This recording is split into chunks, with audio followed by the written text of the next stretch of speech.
Hi all, CUET PG Day 2 ആണ് ഇന്ന് നടക്കുന്ന പ്രധാനപ്പെട്ട പരീക്ഷകളിലൊന്ന് ലൈഫ് സയൻസ് ആണ്, ഷിഫ്റ്റ് 3-ൽ എസ്പെഷ്യലി. ആൻഡ് ഞങ്ങളിപ്പോൾ നിൽക്കുന്നത് മെഡിക്കൽ കോളേജിനടുത്തുള്ള കോഴിക്കോടത്തെ പ്രധാനപ്പെട്ട സെൻറ്റർ ആയിട്ടുള്ള ഇയോൺ ഡിജിറ്റലിലാണ്. വിദ്യാർത്ഥികളൊക്കെ പരീക്ഷ എഴുതിക്കൊണ്ടിരിക്കുകയാണ്. അവർ പുറത്ത് വരുമ്പോൾ ഇന്നലത്തെ പോലെ തന്നെ ഒരുപാട് റിവ്യൂസ് കിട്ടുമെന്നുള്ള പ്രതീക്ഷയോടെ ഞങ്ങളിവിടെ വെയിറ്റ് ചെയ്യുകയാണ്. നമുക്ക് നോക്കാം എന്തായിരുന്നു ഇന്നത്തെ ഒരു പാറ്റേൺ എന്നുള്ള. ഇന്നലെ എഴുതിയ ഒരുപാട് വിദ്യാർത്ഥികൾ സുവോളജി പരീക്ഷയാണ് എഴുതിയത്. അതുകൊണ്ട് തന്നെ ലൈഫ് സയൻസ് എഴുതാനും അതുപോലെ വിദ്യാർത്ഥികൾ ഉണ്ടാകുമെന്നാണ് കരുതുന്നത്. 3 പരീക്ഷ വരെ ഓപ്റ്റ് ചെയ്യാമെന്നുള്ളതുകൊണ്ട് പരമാവധി എല്ലാവരും ലൈഫ് സയൻസും സുവോളജി എല്ലാം തന്നെ ഓപ്റ്റ് ചെയ്തിട്ടുണ്ടാവും. അപ്പം വിദ്യാർത്ഥികളുടെ പ്രതികരണങ്ങളിലേക്ക് നമുക്ക് വൈകാതെ പോകാം. ഏത് എക്സാം എഴുതിയ? ഞാൻ CUET UG എക്സാം. UG ഏതായിരുന്നു?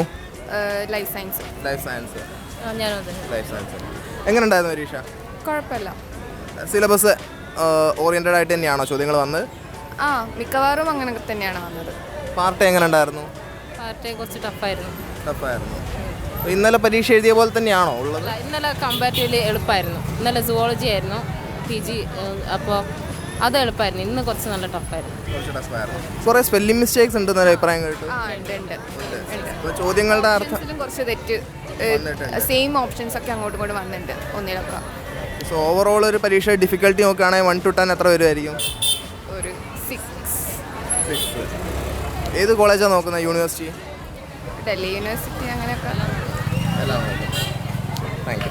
വിദ്യാർത്ഥികളെല്ലാവരും തന്നെ അവരുടെ എക്സ്പീരിയൻസ് ഷെയർ ചെയ്യാൻ റെഡിയായിരുന്നു. പക്ഷേ ആരും തന്നെ ഷൂട്ടിന് അറിയാവാത്തത് കൊണ്ട് നമുക്കിന്ന് ഇത്രയേ ഉള്ളൂ റിവ്യൂ എന്ന് പറയാൻ. പക്ഷേ വിദ്യാർത്ഥികളൊക്കെ സംസാരിക്കാൻ തയ്യാറായിരുന്നു. അവർ പറഞ്ഞ കുറച്ച് കാര്യങ്ങൾ ഞാൻ നിങ്ങളിലേക്ക് എത്തിക്കാം. ഇന്നലത്തെക്കാളും എന്തുകൊണ്ടും ബുദ്ധിമുട്ടായിരുന്നു. പാർട്ട് A ആണെങ്കിലും പാർട്ട് B ആണെങ്കിലും. പാർട്ട് B പ്രിപ്പയർ ചെയ്താൽ കിട്ടുമെന്നുള്ള അഭിപ്രായമായിരുന്നു ഭൂരിഭാഗം വിദ്യാർത്ഥികൾക്കും. പക്ഷേ പാർട്ട് A കുറച്ച് ബുദ്ധിമുട്ട് തന്നെയായിരുന്നു എന്ന് പറഞ്ഞു. GKയിൽ നിന്ന് കൂടുതലായുള്ള ചോദ്യങ്ങൾ വന്നിട്ടുണ്ട് എന്നുള്ളൊരു വിവരം അറിയാൻ സാധിച്ചിട്ടുണ്ട്. ആൻഡ് കുറച്ചുകൂടെയൊക്കെ പ്രിപ്പയർ ചെയ്തിരുന്നെങ്കിൽ ഒരു പക്ഷേ കുറേ കൂടെ ഉത്തരങ്ങൾ എഴുതാൻ പറ്റുമായിരുന്നു എന്നൊരു അഭിപ്രായം അവർ പറഞ്ഞിട്ടുണ്ട്. എല്ലാവരും ഒരു 70-80 ചോദ്യങ്ങളൊക്കെ തന്നെയാണ് കൂടുതലും ആൻസർ ചെയ്തിട്ടുള്ളതും.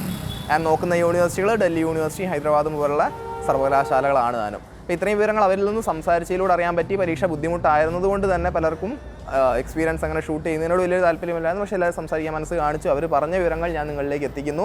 ആൻഡ് ഇതും സബ്ജക്റ്റീവായിട്ടുള്ള കാര്യമാണ്. ഒരു 10-15 വിദ്യാർത്ഥികളോടായിരിക്കും ഞങ്ങൾ സംസാരിച്ചിട്ടുണ്ടാകുക. ബാക്കിയുള്ളവർക്ക് പരീക്ഷ എങ്ങനെയായിരുന്നു എന്നുള്ളത് എഴുതിയവർക്ക് എല്ലാവർക്കും കമൻറ്റ് ബോക്സിൽ അറിയിക്കാവുന്നതാണ്. സോ ഇതുപോലത്തെ അപ്ഡേറ്റ്സിനും ഇതുപോലത്തെ റിവ്യൂസിനും എല്ലാമായിട്ട് CUET PG യുമായി സംബന്ധിച്ച എല്ലാ ന്യൂസുകളും ലഭിക്കുന്നതിനായിട്ട് സ്റ്റേ ട്യൂൺ ടു Prepwise.